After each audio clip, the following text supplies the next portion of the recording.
तो आपको पता है कि एक थीसिस का सबसे इम्पोर्टेंट पोर्शन या सबसे important part, I would say not thesis but एक पीएचडी का सबसे इम्पोर्टेंट पार्ट क्या होता है? थीसिस लिखना, सैम्पलिंग करना, मेथडोलॉजी अच्छे से लगाना नहीं। द मोस्ट इम्पोर्टेंट पोर्शन और part before starting research is finding appropriate gap. अगर आप गैप फाइंड करने में ही सक्षम नहीं हो तो आप कैसे इस how will you further the research with appropriate methods और टेक्निक्स और आपको कैसे पता लगेगा कि रिसर्च जो जा रही है वो एक सही डायरेक्शन में जा रही है। तो आज का वीडियो वही है, will be explaining what you are doing wrong. कौन से 4 मेथड्स है जिनको अप्लाई करके आप एक अच्छा रिसर्च गैप फाइंड आउट कर सकते हो। कौन कौन से रिसर्च गैप आप फाइंड आउट कर सकते हो। इट इज नॉट जस्ट कि हमको नॉलेज गैप करना है। There is contextual gap, there is population gap, there is contradictory gap, सब हम जानेंगे इस वीडियो में। A very good evening, everyone. My name is Rahul Negi, and you're watching me on the Scholar's Guide. So, this is basically topic 6 research gap, research methodology की मैंने पूरी series. If you are enrolled in PhD or you are trying to get enrolled in PhD, ये playlist इतनी must है ना. Right from how to find a research gap, right from how to find um, research topic कैसे find करें, research proposal कैसे बनाएं, conceptual framework कैसे बनाएं, कितने टाइप के वेरिएबल्स होते हैं, कौन कौन से वेरिएबल्स होते हैं, मैंने सब कुछ पिन पॉइंट डिटेल इसमें मेंशन करी। तो जरूर से आप चेक कर सकते हैं प्लेलिस्ट। ठीक है, now will start with research gap. Okay, thinking of existing literature, a large well lit city. मतलब एक एग्जिस्टिंग लिटरेचर को इस तरह से समझो, एक लार्ज इल्यूमिनेटेड सिटी है, पूरी मतलब जगह चौंध सिटी में है, लाइट्स सब जगह है और रोड वगैरह सब जगह। Hundreds of researchers have build roads, bridges and buildings here with decades. मतलब कहीं किसी रिसर्च ने, मतलब एक कंसर्न, एक वो फ्रेमवर्क लो इसको ऐसा कि किसी ने रोड बना दी, उसकी रिसर्च है। किसी ने बिल्डिंग बना दी, उसकी रिसर्च है। किसी ने लाइट लगा दी, उसकी रिसर्च है। Research gap is not building a new city. अब इसमें आप नई सिटी नहीं बना सकते, वो रिसर्च गैप नहीं होगा। पर आपको कोई एक पिन पॉइंट या कोई एक किनारा ऐसा ढूंढना पड़ेगा जहां पर लाइट नहीं है, जहां पर एक नैरो गली है और वहां पर हमारा लाइट भी नहीं है और एक पाथवे है। कैसे? It's finding one unlit alley. Alley मतलब होता है एक ऐसे passage nobody has walked into yet. मतलब एक ऐसी छोटी कमी आपको ढूंढनी है जो जिसमें अभी तक किसी ने वॉक थ्रू नहीं किया है। और noticing that well built roads actually do not connect. मतलब 2 वेल बिल्ट रोड हैं जो एक्चुअली कनेक्ट नहीं करते, कनेक्ट भी करते हैं तो उनका कनेक्शन में थोड़ा ब्रोकन कनेक्शन है, ब्रोकन ब्रिज है। तो आपको वो चीज हमें फाइंड आउट करनी है। ठीक है, अब हम जानेंगे किस किस टाइप के रिसर्च गैप होते हैं और उनको कैसे ढूंढेंगे, एग्जाम्पल के साथ समझेंगे। पहले गैप समझ लेते हैं। एक है नॉलेज गैप। मतलब इस एरिया में किसी ने स्टडी करी नहीं है। Has anyone even asked this question. Second है मेथोडोलॉजी गैप। कोई ऐसी आपको टॉपिक मिला है, मेथोडोलॉजी तो लगा रखी है उस पर, ठीक है, पर बहुत रिगर मेथोडोलॉजी नहीं है। सिंपल रिग्रेशन लगा दिया, 2 चीजों का या फिर कोरिलेशन ढूंढ लिया, रिग्रेशन रिलेशन ढूंढ लिया, खत्म कर दिया।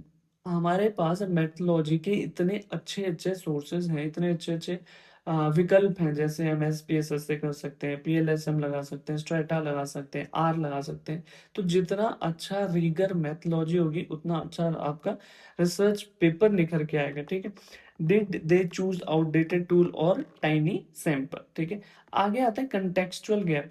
किसी कोई भी स्टडी एक पर्टिकुलर कंटेक्स्ट या पर्टिकुलर एरिया ऑफ पॉपुलेशन में होती है, तो क्या वो दूसरे कंटेक्स्ट में, दूसरी कंट्री में, दूसरी प्लेस में, अर्बन में, रूरल में हुई है, नहीं हुई, वो हमें कंटेक्सचुअल गैप मिल जाता है। पॉपुलेशन गैप, एक पर्टिकुलर स्टडी है, एक ग्रुप को उसने स्टडी किया, फॉर एग्जांपल मैन को स्टडी किया है या फिर सिर्फ वुमेन को स्टडी किया, तो हमारे पास वाइस वर्सा मिल जाता है कि उस ग्रुप को हम स्टडी कर सकते हैं।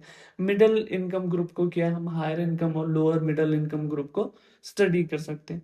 Then this theoretical and conflicting gap. कई आप रिसर्च स्टडीज या रिसर्च पेपर पढ़ोगे जो एक तरफ को टिल्ट होते हैं। whether they are showing the negative impact or they are showing the positive impact, और सेम चीज का भी नेगेटिव और कोई पॉजिटिव इम्पैक्ट शो कर रहे हैं, तो आप ये गैप ढूंढ सकते हो कि ये कॉन्फ्लिक्टिंग क्यों है, क्यों कोई नेगेटिव ही देख रहा है, क्यों कोई पॉजिटिव ही देख रहा है, तो वो क्या होगा, थ्योरेटिकल और conflicting gap. Do do two papers disagree and nobody has resolve it, क्यों डिसएग्री करते हैं, ठीक। अब एग्जाम्पल देखेंगे, the UPI explosion contextual gap. अब आपने एक मॉडल सुना होगा, टैम, टेक्नोलॉजी एक्सेप्टेंस मॉडल। तो ये मॉडल बेसिकली वेस्ट यूरोप में इसका यूज हुआ है, पर इसका यूज किस लिए हुआ है, वहां पर डिजिटल पेमेंट्स के लिए, specifically card based western western economies में यूज हुआ है। पर वो टैम यहाँ पर कैसे यूज हो सकता है, देखो हम पहले तो यूपीआई करते हैं, वो बिल्कुल ही फ्री है। टीयर 3 सिटीज में भी यूज होता है, मतलब बड़े से बड़े शोरूम से लेकर छोटे से छोटे होकर जो हमारे सब्जी वब्जी बेचते हैं वो भी यूज करते हैं। तो इसमें कैसे हम लगा सकते हैं, कंटेक्स्ट हो गया ना, वो कंटेक्स्ट इस वो टैम इस जगह उस जगह का कंटेक्स्ट से है जहाँ पर मतलब डिजिटल पेमेंट्स है, वहां पर पेमेंट में चार्जेस भी लगते हैं, पर यहाँ पर तो फ्री है। तो ये कंटेक्स्ट हो गया, उस कंट्री के कंटेक्स्ट में हुआ है, इस कंट्री के कंटेक्स्ट में कैसे होगा, ठीक है। Most existing TAM study based ये हो गया, ठीक है। Very few have tested whether TAM even applies to India's zero cost Q R driven UPI behaviour, क्या यहाँ अप्लाई भी होता है, specially in tier 3 towns with studies are almost absent, ठीक है। हम क्या करते हैं, अपना स्टडी एरिया मतलब अपनी कन्वीनियंस के हिसाब से ले लेते हैं, पर एक्चुअल जो लेना चाहिए वो हमें ध्यान में रखना चाहिए, कंटेक्स्ट के हिसाब से हमें क्या लेना है। अगला है population gap, women in the stock market. There are hundreds of study on investor behaviour and risk appetite. Investor behaviour, risk appetite, risk perception, risk tolerance पे बहुत सारी स्टडीज है, और most of them are covering male investor. तो female investor का क्या, जो home maker हैं, जो इन्वेस्ट करती हैं, जो ऐसे फाइनेंशियल क्या कहते हैं उनको, इन्फ्लुएंसर हैं, जो फाइनेंशियल कंटेंट बनाती है, उनका क्या, ठीक है। Specially regarding how financial influencer, fintech और फिनट्यूब। फिनटॉक क्यों लगाया, जैसे टिकटॉक का टिक हटा के उन्होंने फाइनेंशियल, जैसे फिनटेक कहते हैं ना फाइनेंशियल टेक्नोलॉजी, वैसे फिनटॉक और फिनट्यूब लगाया। Shape SIP design. तो ये हमने एक पॉपुलेशन जो वुमेन की है, चाहे वो होम मेकर की है, चाहे वो फर्स्ट टाइम इन्वेस्टर की है, चाहे वो जो एडवाइजेस दे रही है, उनका क्या, उनको स्टडी किया हमने, क्योंकि वो भी एक लार्ज नंबर में, वो क्या हो गया, पॉपुलेशन गया। नेक्स्ट इज हमारा financial literacy research in India, what studies versus what's missing. क्या स्टडी कर लिया है, क्या मिसिंग है, इसको हम नॉलेज गैप भी कह सकते हैं, या फिर हम इसको क्या कहेंगे, नॉलेज गैप कहेंगे। ठीक है, नॉलेज गैप समझ लेते हैं इसको। हाँ, नहीं नहीं नहीं, इसको हम समझेंगे मैथडोलॉजी क्या है। जैसे कि hundreds of study measure financial literacy in India using 3 to 5 question survey, जिनको हम आइटम्स कहते हैं, उनके थ्रू स्टडीज हो चुकी है फाइनेंशियल लिटरेसी पे कई सारी, पर वो उन 3 पैरामीटर्स पे ही लिमिटेड हो चुकी है। तो ये क्या मैथडोलॉजी गैप है, क्या कुछ और तरह के मेथड्स नहीं हो सकते फाइनेंशियल लिटरेसी को मेजर करने के लिए। क्या किसी ने ये देखा है कि how someone interprets a real mutual fund fact sheet, कोई real mutual fund fact sheet जब उसको प्रेजेंट की जाती है, उनके बिहेवियर क्या होता है, उनका प्रतिकार क्या होता है। How someone reacts to market crash और simulation, how someone choose between risky versus safe investment option. क्योंकि financial literacy is not just कि आपने ये देख लिया कि इसको इंटरेस्ट और कंपाउंड इंटरेस्ट, सिंपल इंटरेस्ट के बारे में पता है, इसको थोड़ी बहुत फाइनेंशियल नॉलेज। फाइनेंशियल जब आप लिटरेसी की बात कर रहे हो, वो कैसे रिएक्ट करते हैं म्यूचुअल फंड पे, वो कैसे रिएक्ट करते हैं मार्केट क्रेश, वो कैसे रिएक्ट करते हैं रिस्की वर्सेस सेफ इन्वेस्टमेंट पे। तो वो ओवरऑल हमारा क्या होता है, ओवरऑल अगर हम चीज देखेंगे तो मेथोलॉजी जो गैप है, जो सर्वे आइटम्स में जो कमी है, उसको भी एड्रेस करेगा, ठीक है। Next one is conflicting gap. जैसे मैंने बताया कि कोई एक study out performs ESG, studies A ESG out performs the market, and study B ESD is green washing premium, ठीक है। ये दो, एक पॉजिटिव डायरेक्शन में, एक नेगेटिव डायरेक्शन में। तो हमको ये गैप मिलता है यहाँ से, कन्फ्लिक्टिंग गैप ये है कि ये दो डायरेक्शन में क्यों है, क्या सोच है इसके पीछे। Nobody has reconciled why this finding conflict. Is it time period, क्या ये टाइम पीरियड की वजह से कि कोई पिछले टाइम पीरियड में था, कोई इस टाइम पीरियड में। Is it because of country, कोई someone is talking about Europe or someone is talking about Middle East or South Asian country.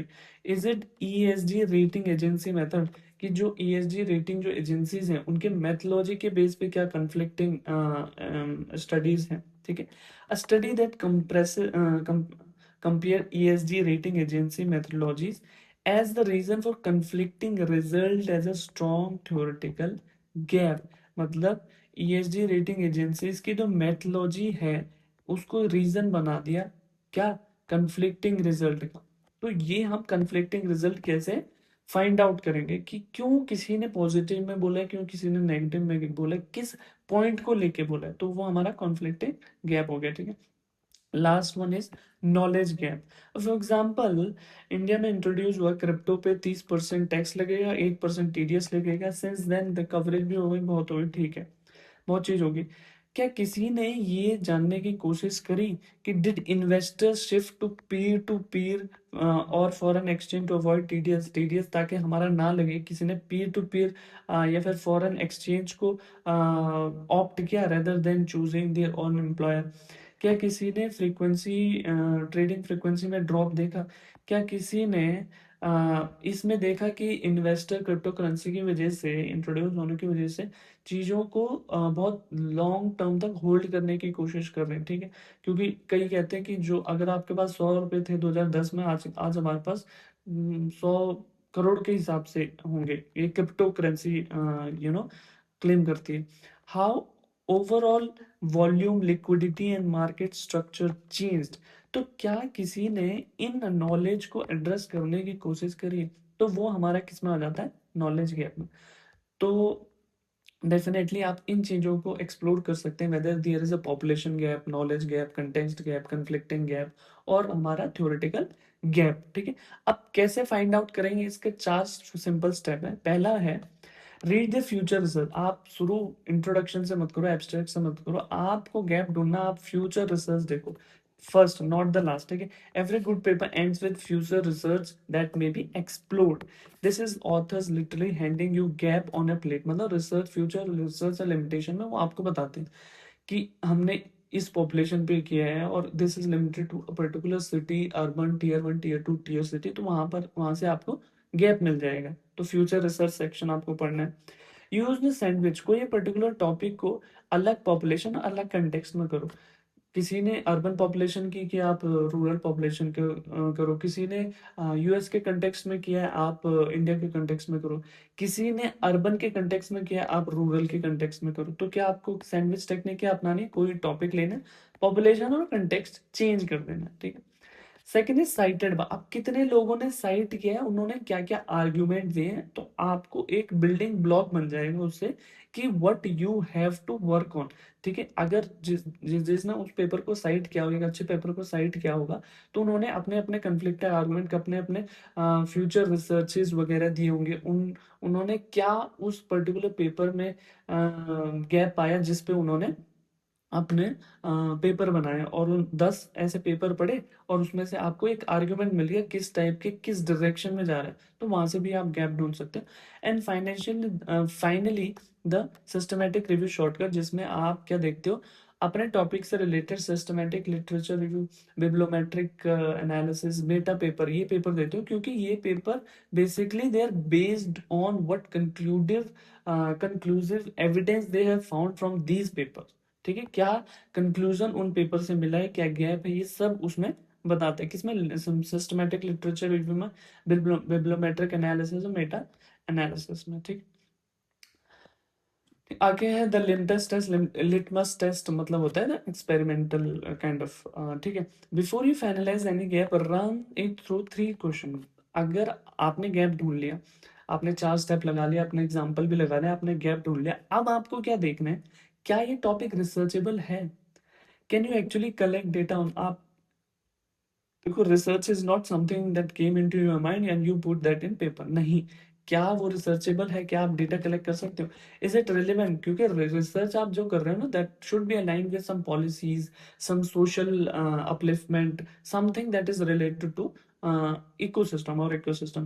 Does it matter to policy, industry or theory?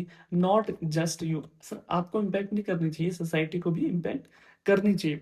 Is it narrow enough? आपको बहुत ज्यादा एक wide scope नहीं लेना है, जैसे impact of digital banking.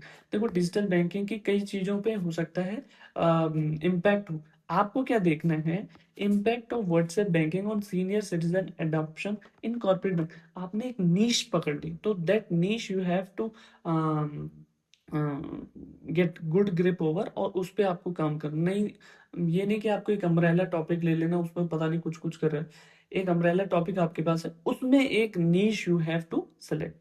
अब एक क्विक रिकैप कर देते हैं क्या क्या है टाइप्स ऑफ गैप, क्या क्या होते हैं. Knowledge gap, methodology gap, contextual gap, population gap और थियरिटिकल गैप, और जिसको हम जिसका दूसरा हम कन्फ्लिक्टिंग गैप भी कह सकते हैं. ठीक है. अब फाइनेंस और कॉमर्स में अगर जो जो है वो इस चीज़ों पे रिसर्च कर सकते हैं. पॉलिसी चेंज, जीएसटी पे, टैक्स शिफ्ट, ठीक है, UPI, under rated groups, women investors, जो मैंने पॉपुलेशन बोली ना, अंडर डिस्कवर्ड पॉपुलेशन है, कन्फ्लिक्टिंग थियरीज. ठीक है. स्टेप 4 क्या है, 4 स्टेप हंट क्या है, पहले फ्यूचर रिजल्ट सेक्शन आपको चेक करना है. सैंडविच टेक्निक अपनानी, कोई पर्टिकुलर टॉपिक लेके पॉपुलेशन और कंटेक्स्ट के साथ मिक्स कर देना है. साइट एडवाइजर्स, जिसने साइट किया उन्होंने क्या क्या आर्गुमेंट दिए, कैसे कैसे रिसर्च गैप फाइंड आउट किया. एंड फाइनली सिस्टमैटिक रिव्यू, जिसमें वो कम से कम 50-60 पेपर का आपको निष्कर्ष कंक्लूजन निकाल के दे देंगे. It's like a piece of cake for you to find out research gap in that particular situation. Final filter क्या लगाना है, टॉपिक रिसर्चेबल होना चाहिए, गैप रिसर्चेबल होना चाहिए, रेलेवेंट होना चाहिए in terms of policy transformation, in terms of society, in terms of country, और नैरो इनफ होना चाहिए ताकि आप कहीं भटको ना. ठीक है, यू हैव अ निश. That's it for today. I hope you liked it. If you did, subscribe to the scholar's guide, comment down your valuable suggestion, and I, my friend, will see you in the next video. Bye.